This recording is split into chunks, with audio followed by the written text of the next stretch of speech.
Hello, Cloud Gurus! I'm Matthias Anderson, and you're watching AWS This Week. Now, if you're looking for announcements from reInvent 2021, then pop down to the video description to get links to all of our on-site coverage from the actual event. Lots of good stuff there, and way too much to even list.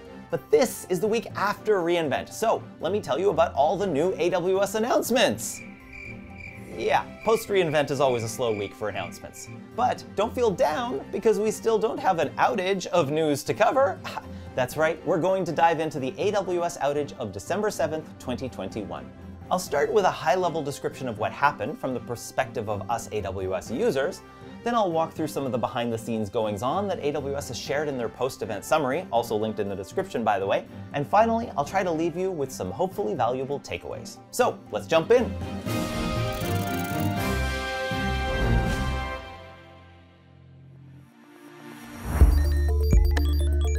On the morning of December 7th, 2021 at 10:30 a.m. Eastern Time or 7:30 a.m. Pacific Time, as AWS uses PST in their report, things went wrong in Amazon's US East 1 region, North Virginia. Over the next 3 minutes, which is pretty much all of a sudden from our external point of view, a number of AWS services in the region started having issues. Management Console, Route 53, API Gateway, EventBridge, what used to be called CloudWatch Events, Amazon Connect, and EC2, to name just a few. Now, to be clear, the issue was not a complete outage for all of these services. For example, if you already had an EC2 instance running when the problem started, it would likely keep running just fine throughout the entire event. However, what that running instance could do might well have been impacted. For example, an EC2 instance would have had trouble connecting through the no longer working VPC endpoints to the still working S3 and DynamoDB. Furthermore, not only did the issue affect all availability zones in US East 1, but it also broke a number of global services that happened to be homed in that region. This included AWS Account Root logins, Single Sign-On SSO, and the Security Token Service STS. The overall impact was broad, with the issue causing varying degrees of problems for services like Netflix, Disney+, Roomba, Ticketmaster, and the Wall Street Journal. It also affected many Amazon services, including Prime Music, Ring doorbells, logistics apps in their fulfillment centers, and some parts of the Amazon.com shopping site, which would instead show pictures of cute dogs. It was a big deal. One Reddit user, a Zelda fanboy 1988, wrote, "Since I can't get any work done, I decided to relax and order in some pizza. Then I tried ordering online from the Jets pizza site. 500 errors, lol. Looked at network request headers. It's AWS." But no one seemed to be too upset at the companies impacted by the outage. In fact, as an example, several people instead took the opportunity in that thread to share how much they love Jets. And Zelda fanboy 1988 did get their pizza anyway, reporting back, "I ordered on the phone like a peasant. AWS is really ruining my day." But there were some other nasty problems too. First, despite all the issues, the AWS Status dashboard continued for far too long in showing all green lights for all services. And second, it was no longer possible to log support tickets with Amazon because their support contact center was broken too. This client communication made a lot of people pretty upset. It took almost an hour for the Status dashboard to start reporting any issues, and support tickets stayed broken all the way until the underlying issues had been addressed and services were coming back online. Now, speaking of underlying issues, let's rewind to the beginning and take a look at those. On the morning of December 7th, 2021 at 10:30 a.m. Eastern Time or 7:30 a.m. Pacific, an automated system in Amazon's US East 1 region, North Virginia, tried to scale up an internal service running on AWS's private internal network, the one they use to control and monitor all of their Amazon Web Services. As AWS describes it, this, quote, triggered an unexpected behavior from a large number of clients inside the internal network, unquote. Basically, AWS unintentionally triggered a distributed denial of service or DDoS attack on their own internal network. Yikes! As an analogy, it was as if every single person who lives in a particular city got into their car and drove downtown at the same time.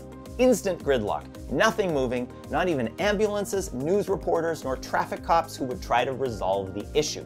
Now, we do know how we should avoid network congestion problems like this. We use exponential backoff and jitter. Check out the linked AWS blog post about this.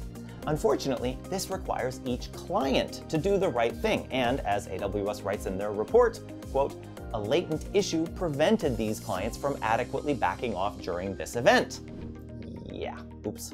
So, the AWS folks were sort of flying blind because their internal monitoring had been taken out by the flood. So, they looked at logs and figured that maybe it was DNS. It's always DNS, right? Well, 2 hours after the problems started, they had managed to fully recover internal DNS resolution. And although this reportedly did help, it did not solve everything. So, quite surprisingly, it was not DNS this time. For the next 3 hours after that, the AWS engineers worked frantically, trying everything. Or, as AWS puts it, quote, "Operators continued working on a set of remediation actions to reduce congestion on the internal network, including identifying the top sources of traffic to isolate to dedicated network devices, disabling some heavy network traffic services, and bringing additional networking capacity online." Then, at 12:35 p.m. Pacific or 3:35 p.m. Eastern, AWS operators disabled event delivery for EventBridge to reduce the load on the affected network devices. And whether this was the linchpin or just one of the drops in the bucket, I can't tell, but things finally did start getting better. AWS reports that internal network congestion was improving by 1:15, significantly improved by 1:34, and all network devices fully recovered by 2:22 p.m. Pacific Standard Time. And although that resolved the network flood and their support contact center, it still took some more time for all the Amazon Web Services to come back online. API Gateway, Fargate, and EventBridge were among the slowest to fully stabilize, needing until at least 6:40 p.m. Pacific or 9:40 p.m. Eastern. What a day, huh?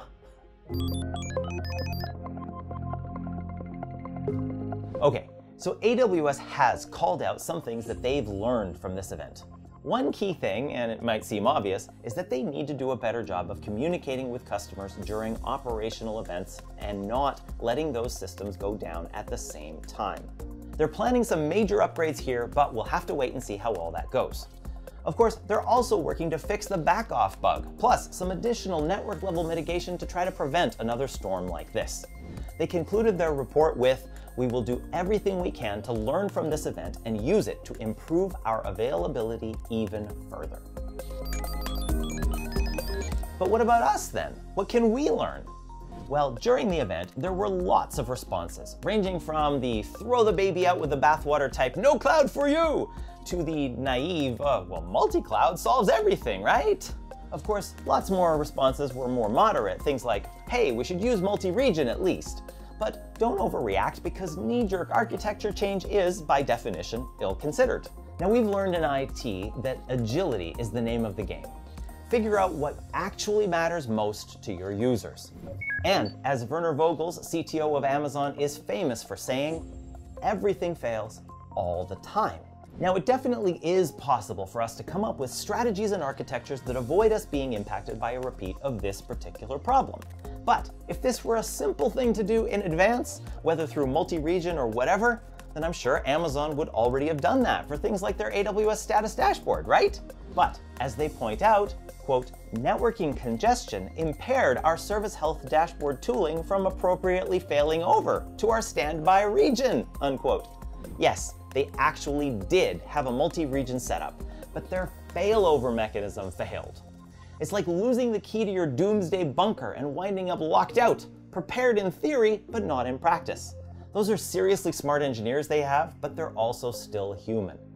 In practice, it gets complicated, especially because you don't know how things will fail. Now, when we used to have to build and manage everything ourselves on simple instances, then failures were a bit more predictable. Instances would die or become unavailable. But when we take advantage of managed services, then we wind up with rather different kinds of failures. Now, to be clear, it's foolish to ignore managed services just because they could possibly fail sometimes.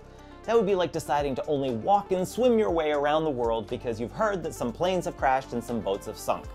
It's impossible to be agile and not build on the work of others. By the way, if you haven't already seen it, check out the hilarious Bear Mendelsohn video, a link from the video description. Okay, finally, let's say that you ask me how much this event has impacted my willingness to use and build on AWS, to rely on them. I'll answer you, not really at all. Now, that's not to say that I like outages like this, because of course I don't, nor that I'll ignore the possibility of their happening again. But much like how I still confidently travel by air and trust the pilots more than I trust myself to fly those planes, I am still way better off with AWS, the entire package that they offer, faults and all, than I am on my own. And I'm gonna say with a pretty high confidence level that you are too. So don't overreact and don't underreact either. Incorporate what you've learned as data points alongside all the others. Move past feelings and knee-jerk reactions to make rational decisions. And when, down the road, you recognize that still not every decision you've made was perfect either, then apply this same blameless postmortem technique to learn from that situation and do better going forward. That's really all any of us can expect of ourselves, I think.